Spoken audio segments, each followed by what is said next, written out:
আসসালামু আলাইকুম ওরহমতুল্লাহি ওবরাকাতুহ। 1 মিনিট মাদ্রাসা ইউটিউব চ্যানেলে সম্মানিত দিনী ভাই বোনেরা, আমি আশা করছি আল্লাহ তাআলার অশেষ রহমতে আপনারা ভালো আছেন, সুস্থ আছেন। আলহামদুলিল্লাহ। আজ আলোচনা করব 2025 সালের আজকের প্রথম এই বৃহস্পতিবারের রাতে কম করে হলে একবার এই ছোট্ট দোয়ার আমলটি করবেন। আল্লাহ তাআলা এই বছরটি ইনশাল্লাহ আপনাকে ধনী বানিয়ে রাখবেন, ধনী করে দেবেন এবং আপনার গত এক বছরের যত গুনাহ আছে সব গুনাহ মাফ হয়ে যাবে।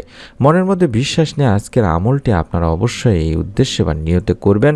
তাই অনুরোধ করছি ভিডিওটি থেকে না বের হয়ে আমলটি করার উদ্দেশ্যে ভিডিওটি সম্পূর্ণ দেখুন।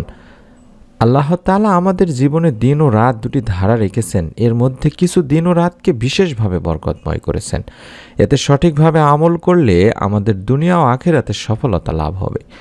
এমনই একটি রাত হলো এই বৃহস্পতিবার রাত।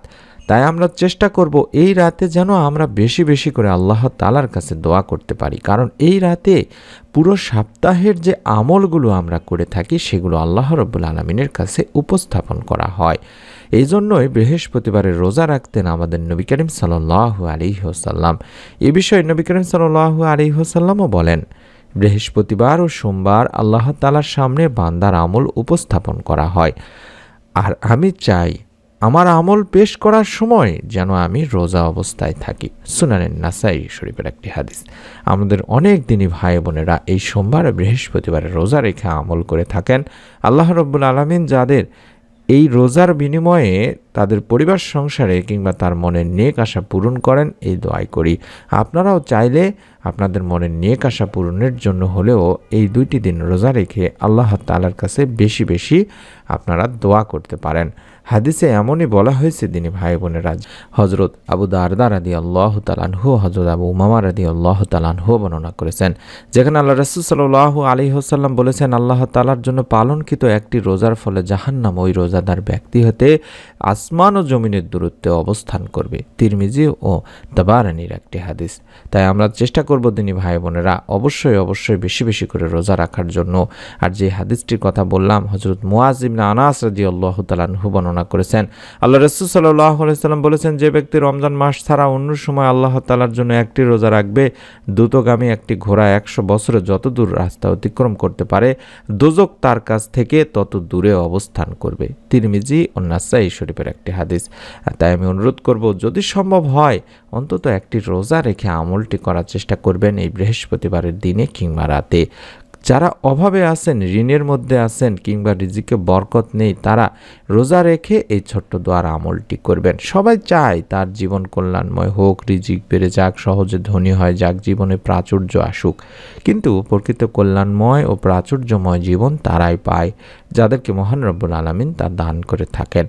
তাই আমরা বছরের শুরুতে অন্তত বৃহস্পতিবারের রাতে অন্তত কষ্ট করে হলেও বেশি বেশি ইস্তেগফার পাঠপূর্বক একটি ছোট্ট দোয়া পাঠ করব, যাতে করে আল্লাহ রাব্বুল আলামিন আমাদেরও রিজিকে বরকত দান করেন।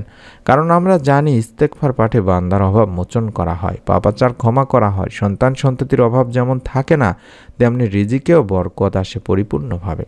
তাই অভাব মুক্ত থাকতে পবিত্র কোরআনুল কারিমেও বেশি বেশি ইস্তেগফার পাঠের নির্দেশ দেওয়া হয়েছে, যার ফলে মহান রব্বুল আলামিন আল্লাহ মানুষকে উত্তম রিজিক সহ অসংখ্য নিয়ামতে ধন্য করবেন বলেও জানিয়েছেন। মহান আল্লাহ তাআলা বলেন, অতঃপর বলেছি, তোমরা তোমাদের পালনকর্তার কাছে ক্ষমা প্রার্থনা করো, তিনি অত্যন্ত ক্ষমাশীল, তিনি তোমাদের উপর অজস্র বৃষ্টিধারা ছেড়ে দেবেন, তোমাদের ধন সম্পদ ও সন্তান সন্ততি বাড়িয়ে দেবেন, তোমাদের জন্য উদ্যান স্থাপন করবেন এবং তোমাদের জন্য নদী নালা প্রবাহিত করবেন। তাই অনুরোধ করছি, অন্তত 2025 সালের নতুন বছরটি শুরুর প্রথম এই বৃহস্পতিবার থেকে শুরু করে প্রতিদিন কম করে হলেও আপনি 100 বার করে আস্তাগফিরুল্লাহর আমল করুন। আল্লাহ তাআলা আপনার কল্পনার, আপনার চিন্তার, আপনার ধারণার বাহিরে থেকে আপনাকে ইনশাল্লাহ রিজিক দান করবেন। কারণ নবী করিম সাল্লাল্লাহু আলাইহি ওয়াসাল্লামের হাদিস, যে ব্যক্তি নিয়মিতভাবে ইস্তেগফার করবে, আল্লাহ রাব্বুল আলামিন তাকে এমন উৎস বা এমন জায়গা থেকে রিজিক প্রদান করবেন যা কোনো মানুষ ধারণাও করতে পারে না কিংবা যা কোনো মানুষ কল্পনাও করতে পারে না। তাই আপনাকে বেশি বেশি ইস্তেগফারের আমল করতে হবে দিনী ভাই বোনেরা। পাশাপাশি একটি ছোট্ট দোয়া শিখিয়ে দিচ্ছি, এই দোয়াটিও কম করে হলেও আপনারা প্রতিদিন অন্তত 3 বার করে পাঠ করবেন। আর দোয়াটি হচ্ছে, আল্লাহুম্মা ইন্নী আউযু বিকা মিনাল কুফরি ওয়াল ফাকরি আল্লাহুম্মা ইন্নী আউযু বিকা মিন আযাবিল কাবরি লা ইলাহা ইল্লা আনতা।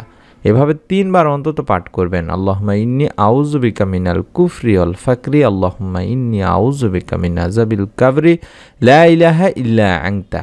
এভাবে 3 বার পড়বেন। হে আল্লাহ, আপনার নিকট কুফরি ও দরিদ্রতা হতে আশ্রয় চাচ্ছি। হে আল্লাহ, আমি কবরের আযাব থেকে আপনার কাছে আশ্রয় চাচ্ছি। আপনি ছাড়া কোনো ইলাহ নেই। এইভাবে অন্তত 3 বার পাঠ করবেন। এবং যারা গুনাহ করেছেন, পাপ করেছেন, অন্যায় করেছেন, চাচ্ছেন এই বছরটি অন্তত ভালোভাবে যেন শুরু করতে পারি, আল্লাহ তাআলার কাছে বিগত বছরের গুনাহের জন্য ক্ষমা চান, তার জন্য এই ছোট্ট দোয়াটি অন্তত একবার হলেও পাঠ করবেন। পাপী বান্দাদের আল্লাহ তাআলা আশার বাণী শুনিয়েছেন। বর্ণিত হয়েছে, হে আমার বান্দারা, যারা নিজেদের উপরে জুলুম করেছো, তোমরা আল্লাহর রহমত থেকে নিরাশ হয়ে যেও না। নিশ্চয় আল্লাহ সব গুনাহ মাফ করে দেবেন, কারণ তিনি ক্ষমাশীল, পরম দয়ালু। এক হাদিসে হযরত আবু হুরায়রা রাদিয়াল্লাহু তাআলা আনহু বর্ণনা করেছেন, রাসূল সাল্লাল্লাহু আলাইহি সাল্লাম বলেন, তোমরা যদি পাপাচার করতে, এমনকি তোমাদের পাপ আকাশের সীমা পর্যন্ত পৌঁছে যেত, অতঃপর তোমরা তওবা করতে, তাহলে আল্লাহ রাব্বুল আলামিন অবশ্যই তোমাদের তওবা কবুল করবেন। সুবহানাল্লাহ। সেই তওবার দোয়াটি কম করে হলেও একবার পড়বেন। রব্বি ইন্নী যালামতু নাফসি ফাগফিরলি, রব্বি ইন্নী যালামতু নাফসি ফাগফিরলি। এভাবে অন্তত একবার হলেও পাঠ করবেন। প্রতিদিন 2025 সালের বৃহস্পতিবারের দিন থেকে শুরু করুন কিংবা রাত থেকে শুরু করুন। এখানে আপনি আল্লাহ রাব্বুল আলামিনের কাছে বলছেন যে, হে আমার রব, হে আল্লাহ, নিশ্চয়ই আমি আমার নফসের প্রতি জুলুম করে ফেলেছি, সুতরাং আপনি আমাকে ক্ষমা করে দিন। আপনি যদি এই দোয়াটির মাধ্যমে এভাবে আল্লাহ তাআলার কাছে আপনার গুনাহের কথা স্বীকার করে মাপ চাইতে পারেন, ক্ষমা চাইতে পারেন, আল্লাহ তাআলা আপনার বিগত জীবনের 1 বছর কেন, বিগত জীবনের সমস্ত গুনাহ ইনশাআল্লাহ মাফ করে দেবেন। মনের মধ্যে শতভাগ বিশ্বাস নিয়ে অন্তত বৃহস্পতিবার দিনে কিংবা রাতে 2025 সালের নতুন বছরের প্রথম দিনে কিংবা রাতে অন্তত একবার করে হলেও আমলটি আপনারা করবেন। এই উদ্দেশ্যে বা নিয়তে ভিডিওটিতে একটি করে কমেন্ট করুন, আমিন লেখার মাধ্যমে হলেও, এবং ভিডিওটিতে একটি লাইক দেওয়ার মাধ্যমে। আপনাদের কাছে অনুরোধ করব, আপনি নিজে আমল করবেন, আপনার নিকট আত্মীয় স্বজন যারা আছে তাদেরকে আমলটির কথা বলে দিবেন। চাইলে ভিডিওটি শেয়ার করেও দিতে পারেন। নতুন আমলের ভিডিও সবার আগে পাওয়ার জন্য অন্তত চ্যানেলটি সাবস্ক্রাইব করার, বেল বাটনটি অন করে রাখার অনুরোধ করছি। সকলে ভালো থাকুন, সুস্থ থাকুন। আসসালামু আলাইকুম ওয়া রাহমাতুল্লাহি ওয়া বারাকাতুহু।